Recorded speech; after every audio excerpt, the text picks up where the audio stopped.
Hello, this is Tiffany of Clarity, Confidence, Courage, Women's Empowerment, and I'm coming to you today to do a part 2 to an original video that I did about needy people. Now that was this video up here. If you want to watch the original video, the link is down in the description. The reason I'm doing a part 2 to this video is because I got a lot of comments and likes on this video. A lot of people wanted to know how to deal with needy people, but some of the comments were mixed. Some of the comments were saying, well, Tiffany, you didn't really give us tangible ways of how to actually deal with needy people. Then I got a comment about being a sexist because I should have been directed at everybody, not just women, men too. Oh, guys, the comments were so interesting. Thank you for all the comments. All of you who watched the video, I'm thankful that you actually responded and let me know your thoughts. But given the comment section, I wanted to actually do a video to give you a little bit more concrete ways of dealing with needy people. Now, my actual view of dealing with needy people is to not deal with them at all, which is what I talk about in that video when I talked about needy people, why you attract them and how you should be dealing with them.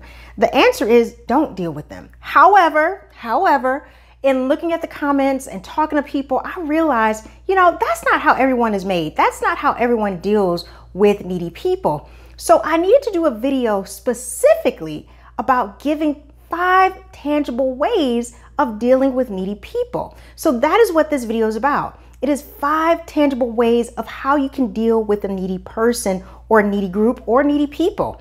Now, before we jump into this content, definitely share this video because there are other people clearly out there who want to learn more about how to deal with needy people. And yes, this sometimes includes narcissistic people as well. I did a video on that as well, but in this video, I think this is going to kind of go both ways. It's going to be 5 tangible steps for how you can deal with needy people and 5 tangible steps really that you can apply to anyone that you really just don't want to deal with, period. So definitely share this video, like, and if you're new to the channel, subscribe. All right, let's just jump right into this. The first way when it comes to a needy person that you are dealing with, that you're like, oh my gosh, I'm so tired of dealing with this person. I'm so tired of, I'm trying to be nice, but I'm sick of dealing with this. The first thing that you can do is answer a question with a question. Now, I know a lot of times you are told, do not answer a question with a question. You need to just answer the question outright. But here's the thing about needy people, because sometimes needy people can be narcissists as well, and they can be nosy people, and there can be people that just want to get in your business. So the thing about dealing with needy people this way is that it throws the responsibility back on them to answer the question. Sometimes needy people will ask you tons and tons of questions so they can figure out what you got going on, so they can figure out how to wind their way into your life. So for example, you might have a situation where you're dealing with a needy person who is a friend. Let's just say this friend asked you a question. So what are you getting into this weekend? What are you going on? Well, there's a couple things I've been thinking about, but I haven't really made a concrete decision. I just got a lot of work to do, so I'm not quite sure yet. How about you? What are you getting to this weekend? You see how I threw out a bunch of very random answers like, I got a lot going on, not quite sure, nothing concrete, but I'm not quite sure yet. Well, how about you? What are you getting to? You see how nothing was direct and I answered the question with a question. I threw the question back on them. So now the ball is in their court. If they want to tell me their business, absolutely, talk all you want to about what you're doing this weekend.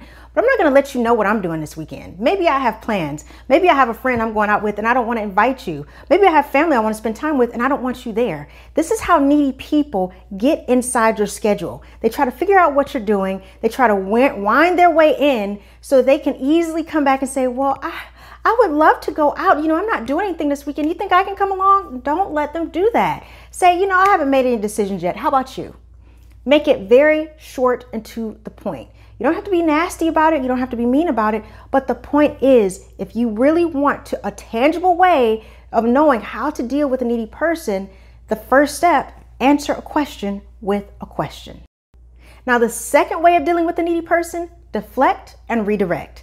When I say deflect and redirect, what I'm saying is when they bring up a topic that you already know they're about to get very needy and whiny and complaining, because unfortunately, a lot of times this is what needy people do, deflect and redirect the conversation. Here's how. Oh my God, Jane, it's just, I've had such a long week.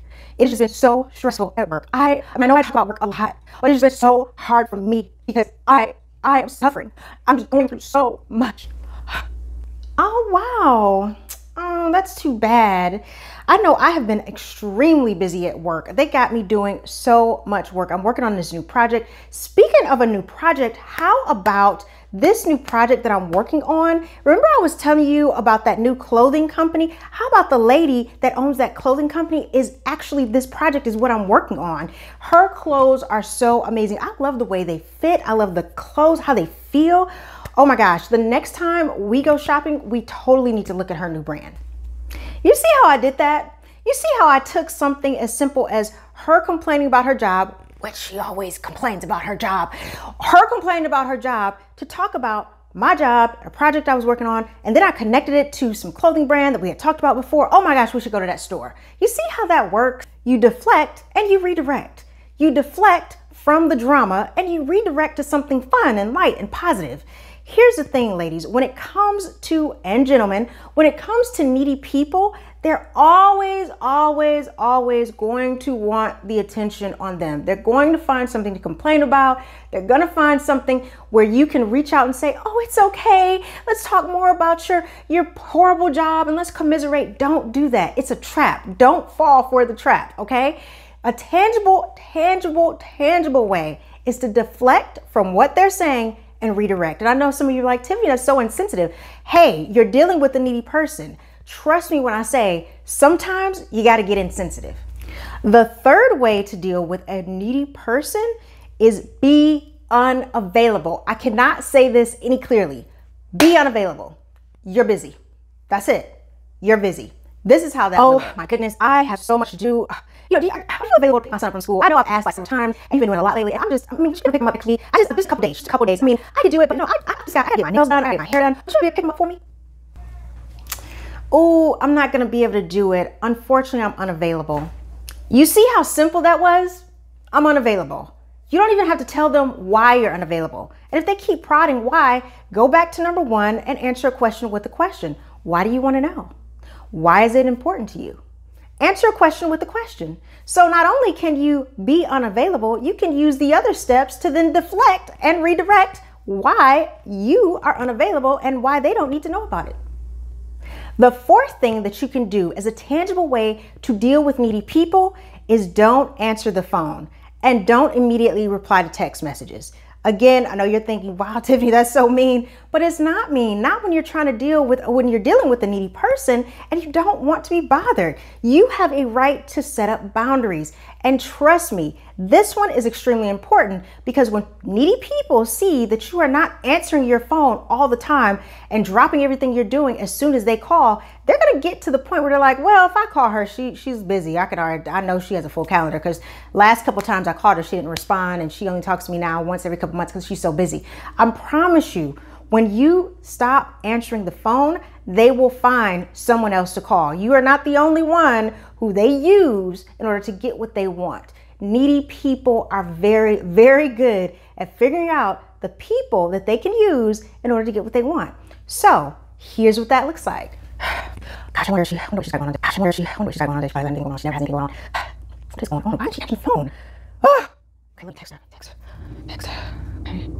Okay. Are you gonna reply? What the heck is going on with you? Yeah, I'm not gonna reply to this. I'll reply a little bit later to you. I'm not dealing with this today. No. Simple as that. Don't answer the phone and don't reply. Now, if they start coming to your house and looking through windows and knocking on the door, then you can use the very fifth step to really deal with a needy person. Here is the best one that I have in my arsenal, and it's not for everybody. Everybody isn't there yet, but let me tell you, this is honestly what you really should be doing when it comes to a person that you know is needy. And this fifth and final step, be direct. Be very direct. Be so honest and direct that you have to actually sit down to have this conversation, okay? This is how being direct would go. Oh my gosh, so I've been just having a really hard day today. You know, my job sucks, my boss is always on me. You know, Ted, he's not even cleaning up the house. He's not brushing the kids like he's supposed to. I'm doing all the work, and my mother-in-law calls me. I'm doing all the work, and my mother-in-law calls me. I'm just so sick of it. Babe, do you think you could pick up my son? I have to get my nails done next week. I haven't got my nails done. And you know how it is when I don't get my nails done. I know you picked them up a couple times. I mean, what are you doing? You're not even new. So anyway, you want to stop? You want to sit down? What do we have to talk about? What are you talking about? I really care about you. I know we've been friends for a long time, and this is why I want to just be honest and direct with you. I have a lot going on in my life right now, just like you do. But the difference is that when I have a lot going on, I either figure out a way to take care of it, I allow myself some space in order to think through my thoughts, or I reach out to a counselor or a therapist to help me. But what I've noticed with you is that when you have a lot going on and you are worried or upset or stressed, you come and you tell me, and it feels like you're dumping your problems on me. And I'm not trying to blame you. I'm not saying that that's exactly what you're doing, and maybe you don't even realize you're doing it, but that's what it feels like. And right now, I'm just not emotionally prepared to take on my life and my issues and yours. You need to find someone to talk to. And as your friend, I really think you need to see a therapist and maybe a marriage counselor. I know you've been complaining about your marriage for a while now, and maybe you need to get a career coach, because I know you've been saying a long time that you hate your job. And I mean, I'm busy. I can't pick up your son as much as I have been. I've been doing it, but I really just don't have the time anymore. Again, I care about you. I'm your friend, but I can't do this any longer. That is what being direct looks like. It's having the strength, the courage to tell someone that you call a friend that you can no longer carry their baggage for them, that they have to step up and they have to handle their own problems. And trust me when I say, this is not being mean. This is not being insensitive. This is not being careless with their emotions. This is being real. This is an act of love and compassion when you're honest with someone, because that might be the only time that that person has ever had someone tell them, you need to get help. And I don't have the energy to give it to you. This is what true compassion, love, and friendship looks like. So when you're dealing with a needy person, these are 5 very great and tangible ways that you can handle them. Some of them are the indirect ways, but you know that 5th one, that's the ticket, because that is where you set the boundaries for yourself, and that is where you truly show respect to the other person by being honest. Now, I'm not saying that they're going to like what you have to say, but if they really care about the friendship, they're going to be willing to step back, self-reflect, and take some inventory and accountability for their behavior and their actions. And if they're not a great friend and they blame you, then guess what? I got a video for that too. It's called How to Eliminate Toxic People Out of Your Life. Maybe that's the next step. So I hope you enjoyed this video. Definitely give me a thumbs up. Let me know in the comments what you thought about it.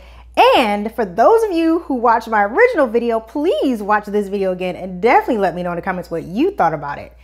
Again, this is Tiffany of Clarity, Confidence, Courage, Women's Empowerment. If you are struggling with issues with needy people, narcissistic people, nosy people, or just challenges in life in general, definitely click the link in the description. Get on my calendar for a free coaching strategy call. We'll talk about where you are, where you want to be, and how to move forward.